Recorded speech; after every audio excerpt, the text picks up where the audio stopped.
Welcome to the Freedom Project podcast. My name is Tom Foxley. I want to take you to a moment high in the mountains.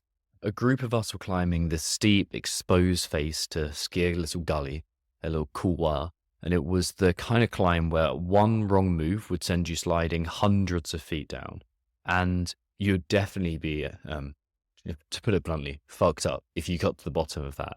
It was not probably going to kill you, but it was going to hurt a lot and would need a proper rescue from there.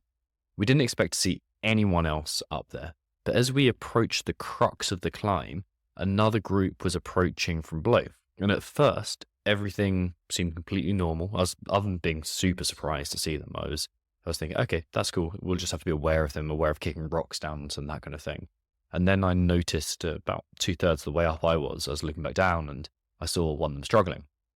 And then by the time we got to the top, I looked down and saw her frozen in place in basically the same spot that I was, around 60% of the way up.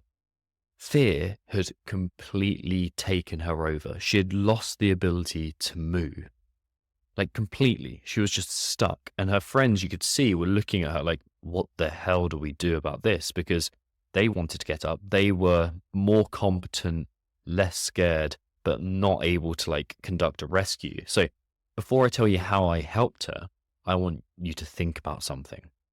How many times has the fear of failure immobilized you, has made you withdraw into yourself? Have you ever found yourself stuck in the same old loop, repeating the same old patterns without growing?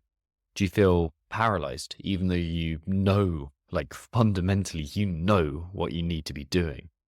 Because what I did to help her is exactly what you need to do when you feel stuck. So let's go back to me at the top of that col looking down and seeing her frozen. I pulled my crampons out my bag, slipped them on, and started down climbing this icy, hard-packed snow. The wind was smashing me sideways, and ice was falling from my boots as I kicked in these little footholds. It seemed to take forever. It didn't really, but it seemed to take forever. Down climbing is scary. For some reason, it's so much harder and so much worse. Eventually, I reached her, and she was barely speaking. She had completely gone inside herself. She was frozen by fear. So I got there.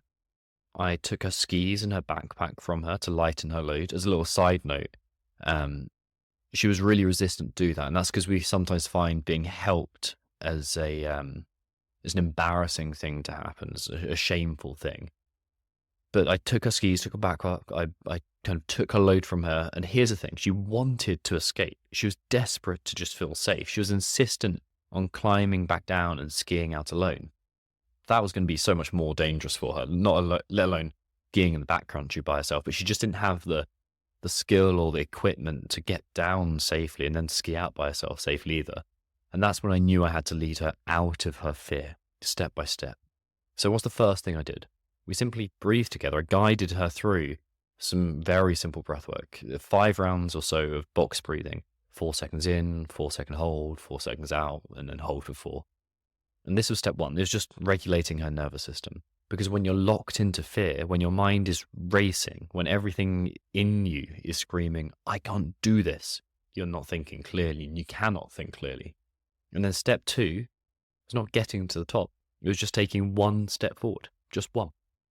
And when she'd done that, I coached her through taking another step. And that's all we did, over and over again, until we reached the col at the top of the climb where all my gear was. Not focusing on the entire challenge, not worrying about how much further we had to go, just 1 step at a time. Because as Ogmandino said, I will persist until I succeed. Always will I take another step. And if that is of no avail, I will take another and yet another. In truth, 1 step at a time is not too difficult. I know that small attempts repeated will complete any undertaking. Now, naturally, on that journey out, she had wobbles along the way. But every time the fear started creeping back in, we returned to those 2 skills, regulating her nervous system so she could think clearly, and then breaking the task down into the smallest possible steps. And this is exactly how you move through fear in your own life. Changes that feel monumental can always be broken down into simple, small, achievable steps. You may feel stuck right now, You may be playing small, hiding from failure. Part of you may even think you don't know what to do. That's normal, entirely normal. But growth is in your DNA. You just need the mindset to execute. The next time you feel frozen, trapped by fear, overwhelmed by the challenge ahead, just ask yourself, can I take a breath? And am I trying to solve the whole problem or just taking the next step? One step at a time. That's all it takes. If this episode resonated with you, share it with someone who needs to hear it, because fear isn't something to avoid, it's something to move through. And thank you for listening to the Freedom Project podcast. I'm Tom Foxley, and I shall see you next time.